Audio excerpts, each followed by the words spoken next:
I'm going to come back one more time to how these numbers add up and how you can cut that deficit in half in 4 years, given what you've both said. Well, first of all, the president's figures of $2.2 trillion just aren't accurate. Those are the fuzzy math figures put together by some group that works for the campaign. That's not the number. Number two, John McCain and I have a proposal jointly for a commission that closes corporate giveaway loopholes. We got $40 billion going to Bermuda. We got all kinds of giveaways. We ought to be shutting those down. And third, credible. Ladies and gentlemen, in 1985, I was one of the first Democrats to move to balance the budget. I voted for the balanced budget in 93 and 97. We did it. We did it. And I was there. I'm sorry, 30 seconds, Mr. President. Yeah, I mean, he's got a record. He's been there for 20 years. You can run, but you can't hide. He voted 98 times to raise taxes. I mean, these aren't make-up figures, and so people are going to have to look at the record. Look at the record of the man running for the president.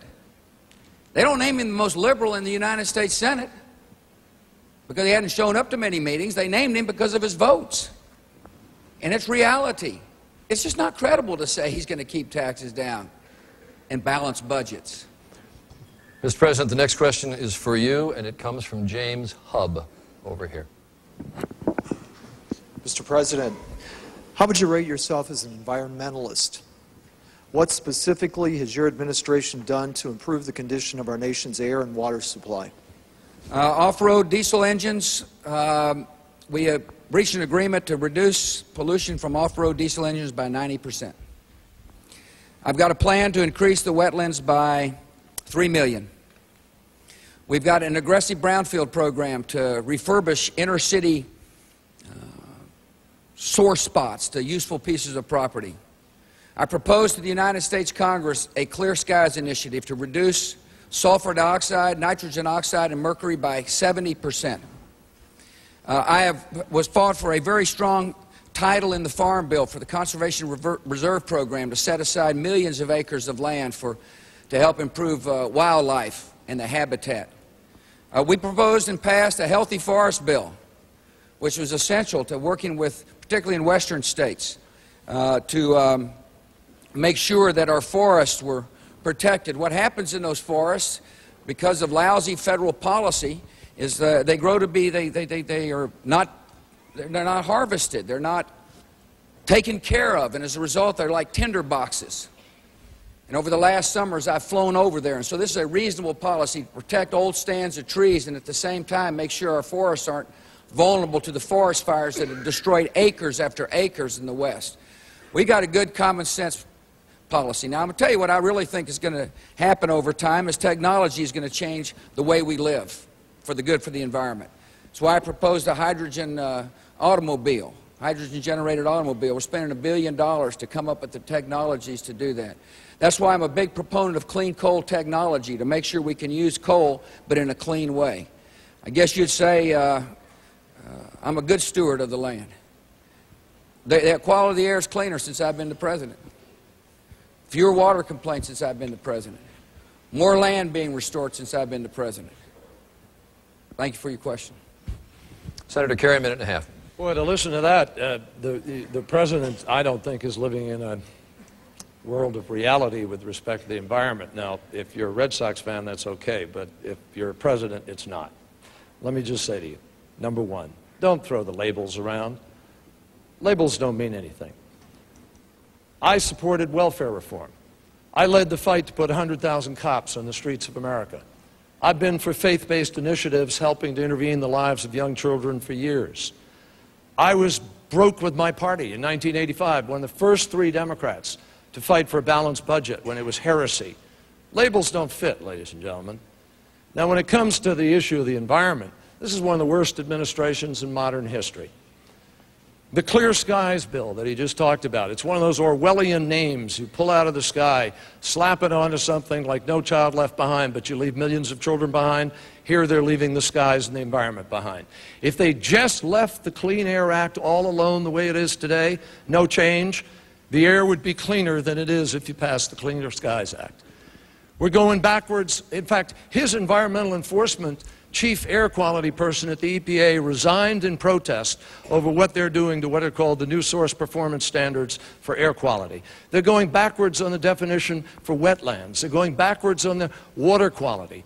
They pulled out of the global warming, declared it dead, didn't even accept the science. I'm going to be a president who believes in science. Mr. President? Well, had we joined the Kyoto Treaty, which I guess he's referring to, it would have cost America a lot of jobs. It's one of these deals where, in order to be popular in the halls of Europe, you sign a treaty. But I thought it would cost a lot of people. I think there's a better way to do it.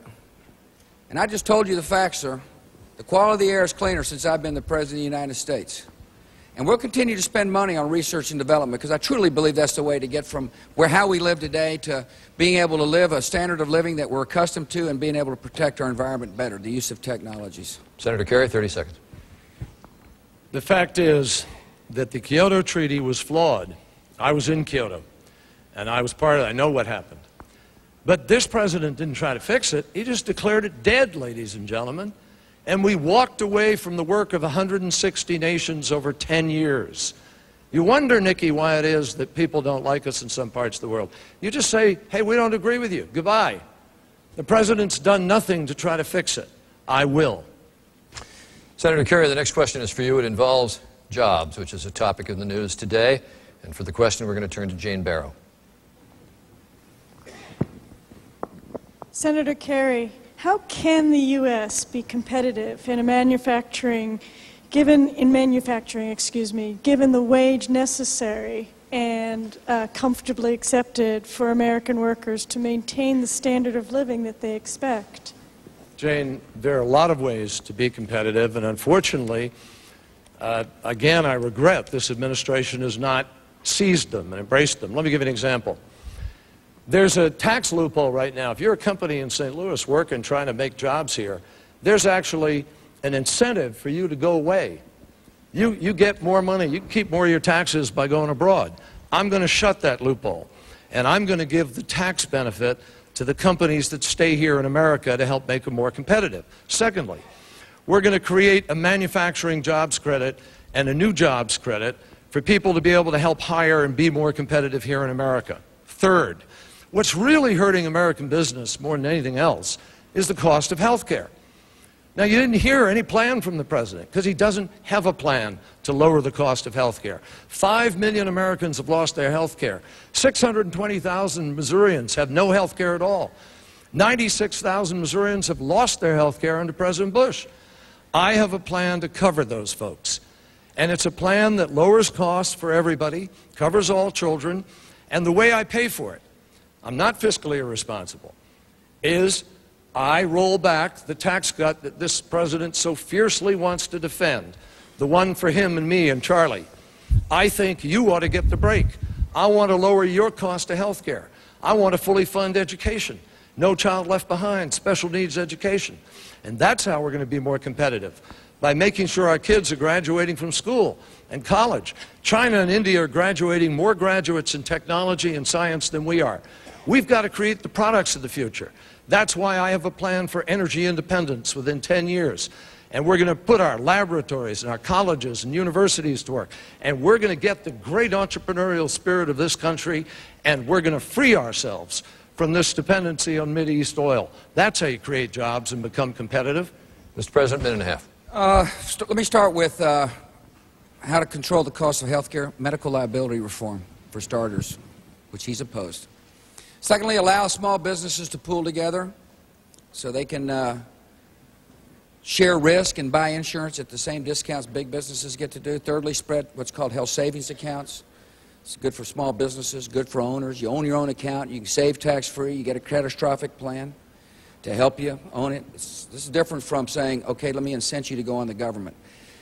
He's talking about his plan to keep jobs here. You know, he calls it an outsourcing, to stop outsourcing. Robert Rubin looked at his plan and said it won't work. The best way to keep jobs here in America is, one, have an energy plan. I proposed one to the Congress 2 years ago, encourages conservation, encourages technology to explore for environmentally friendly ways for coal and use coal and gas. It encourages the use of renewables like ethanol and biodiesel. It's stuck in the Senate. He and his running mate didn't show up to vote when they could have got it going in the Senate. Less regulations if we want jobs here. Legal reform if we want jobs here. And we've got to keep taxes low. Now, he says he's only going to tax the rich. You realize 900,000 small businesses will be taxed under his plan because most small businesses are subchapter S corps or limited partnerships, and they pay tax at the individual income tax level. And so when you're running up the taxes like that, you're taxing job creators, and that's not how you keep jobs here. Senator, I want to extend for a minute. You talk about tax credits to stop outsourcing, but when you have IBM documents that I saw recently where you can hire a programmer for $12 in China, $56 an hour here, tax credits won't cut it in that area. You can't stop all outsourcing, Charlie. I've never promised that. I'm not going to, because that would be pandering. You can't. But what you can do is create a fair playing field, and that's what I'm talking about. But let me just address what the President just said. Ladies and gentlemen, that's just not true what he said. The Wall Street Journal said 96% of small businesses are not affected at all by my plan. And you know why he gets that count? The President